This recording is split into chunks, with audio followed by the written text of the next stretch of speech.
Mahadev direct अपने आप में मोक्ष का रूप हैं, ठीक है?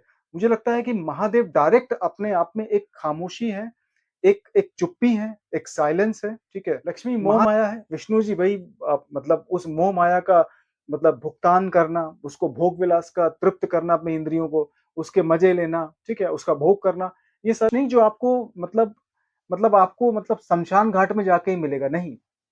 आपको मोक्ष जीते जी महादेव दे सकते हैं। क्यों हर हर महादेव, जय बजरंगबली।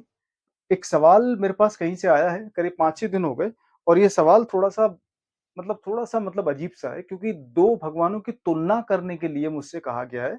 मतलब ये सवाल मुझसे पूछा गया है कि हू इज़ बेटर? भगवान महादेव और भगवान विष्णु में से कौन ज़्यादा बेटर है? ठीक है? और ये दोनों हमारे जीवन को क्या सिखाते हैं? ठीक है? पहली बात तो भैया मैं हाथ जोड़ के माफ़ी माँगना चाहता हूँ, मैं क्षमा प्रार्थी हूँ कि मैं तुलना भगवानों में नहीं कर सकता हूँ। लेकिन हमारे ग्रंथ जो कहते हैं, मैं उन चीज़ों को थोड़ा-सा आपको हाइलाइट करके समझा सकता हूँ, जो मेरा अनुभव है, अपनी इस मतलब छोटी-मोटी भक्ति के साथ लेके जो भी है। ठीक है? पहली चीज़, अब ब्रह्मा जी मतलब बहुत अवतार हुए हैं, ठीक है? ब्रह्मा जी के जो 10 अवतार हैं, उनके बारे में सारी दुनिया जानती है। उनका जो आखिरी अवतार होगा कलयुग में, वो कल्कि होंगे, ठीक है?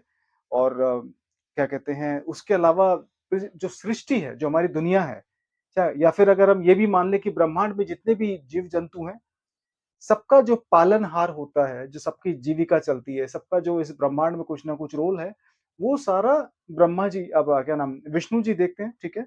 अलग उनके अवतार होते हैं, हर अवतार में कुछ ना कुछ वो सिखाते हैं और उनका हर अवतार अपने आप में मानवता के लिए, एक इंसानियत के लिए बहुत बड़ी सीख होती है और गुणों के ऊपर उनका बहुत ज़्यादा ज़ोर होता है। कैसे जीवन में अपने आप को आप इस काबिल बना सकते हैं कि आपका जीवन बहुत अच्छे तरीके से चल पाए, ठीक है?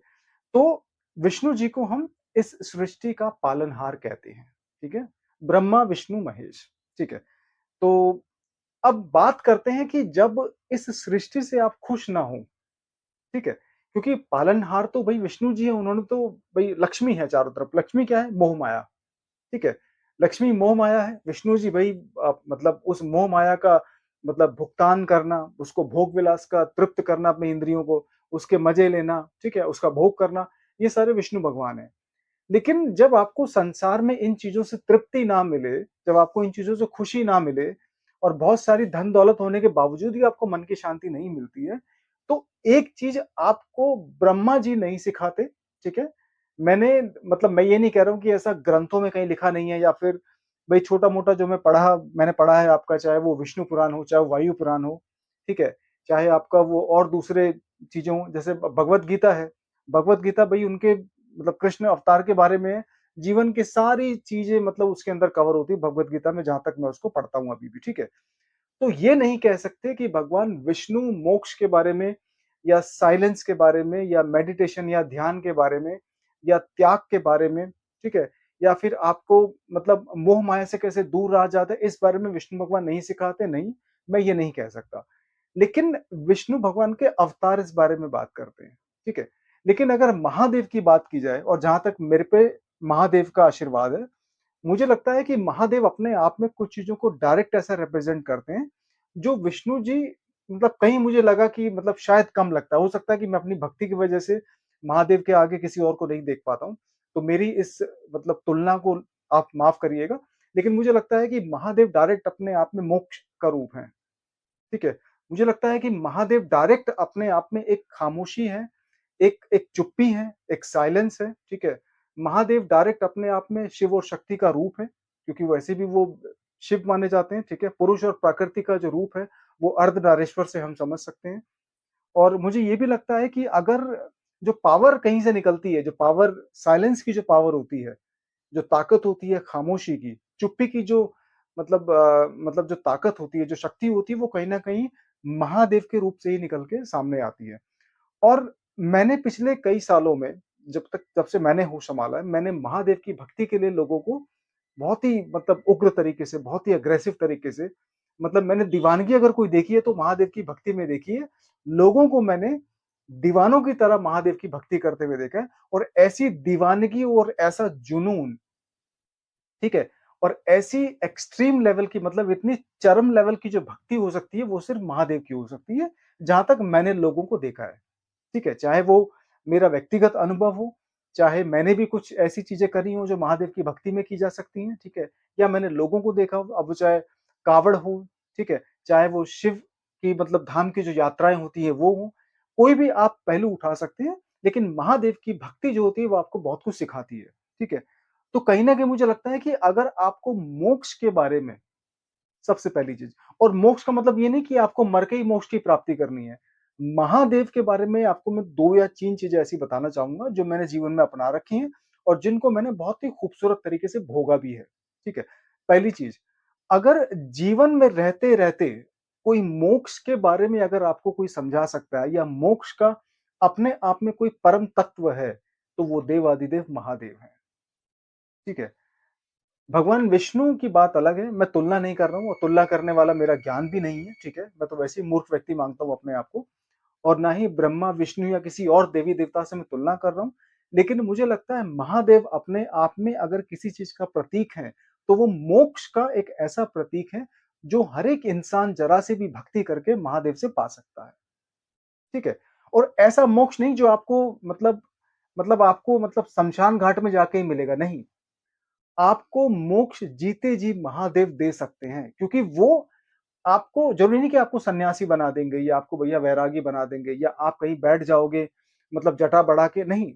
उनके मोक्ष का असर आपकी चेतना पे होता है और वो ऐसा असर होता है कि आप बड़े मतलब आप मोक्ष को ठीक है, समाधि को आप अगर समझ सकते हो तो महादेव के आशीर्वाद से समझ सकते हो। और मैंने ऐसे-ऐसे मतलब महापुरुष देखे हैं, जो जीवन में बहुत अच्छे तरीके से जी रहे होते हैं, परिवार के साथ रह रहे होते हैं, बीवी-बच्चों के साथ रह रहे होते हैं, खूब एन्जॉय कर रहे होते हैं लाइफ़, लेकिन जैसे ही वो उस मोह-माया से बाहर आते हैं, उनका मोह के अंदर उनका दिल नहीं रुक जाता।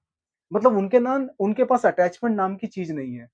वो जब भी महादेव के भक्त की बात कर रहा हूँ मैं, जब भी ये लोग उदाहरण के लिए मान लीजिए किसी मॉल के अंदर गेम खेल रहे हैं, ठीक है? बच्चों के साथ खेल रहे हैं, अपनी बीवी के साथ खेल रहे हैं, तो जब वो गेम खेल रहे होंगे तो उसी के अंदर पूरे अपने दिल और जान लगा देंगे।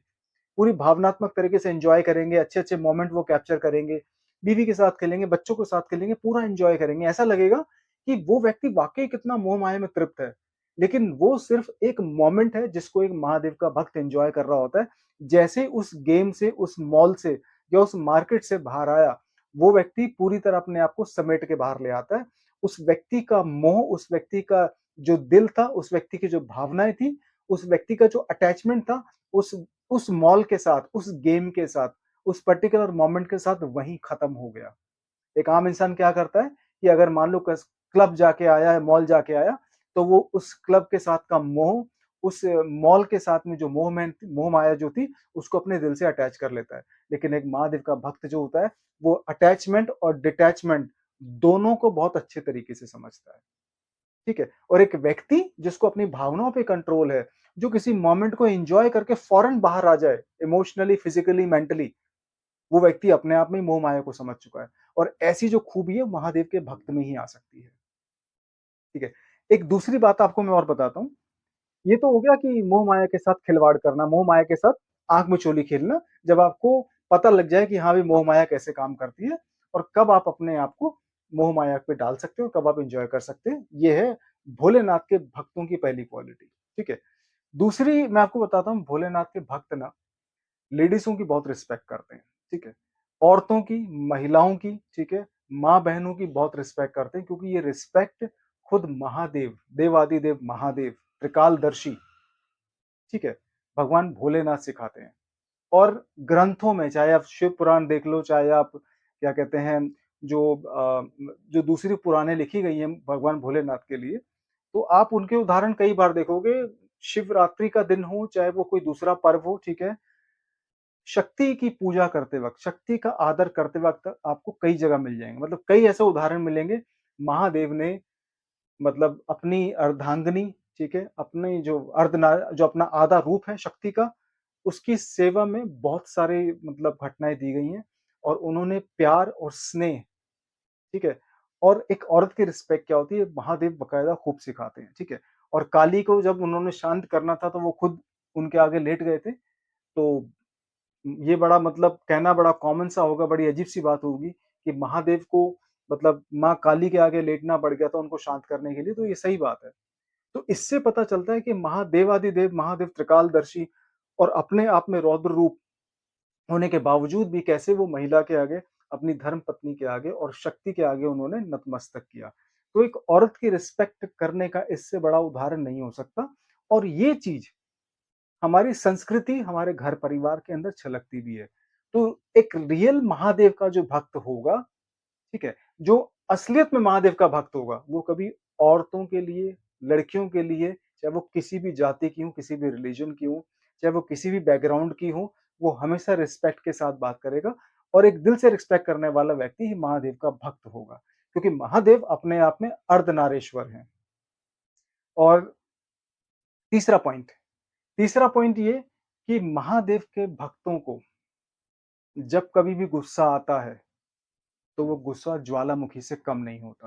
हालाँकि महादेव के भक्तों को जल्दी से गुस्सा आता नहीं है और गुस्सा ऐसे नहीं महादेव के भक्तों को कहीं भी गुस्सा आ गया बेकार में फालतू में किसी बात के ऊपर वो फट पड़े या अग्रेसिव हो गए, नहीं। महादेव के भक्तों को जब गुस्सा आता है, तो वो किसी खास मकसद के लिए आएगा।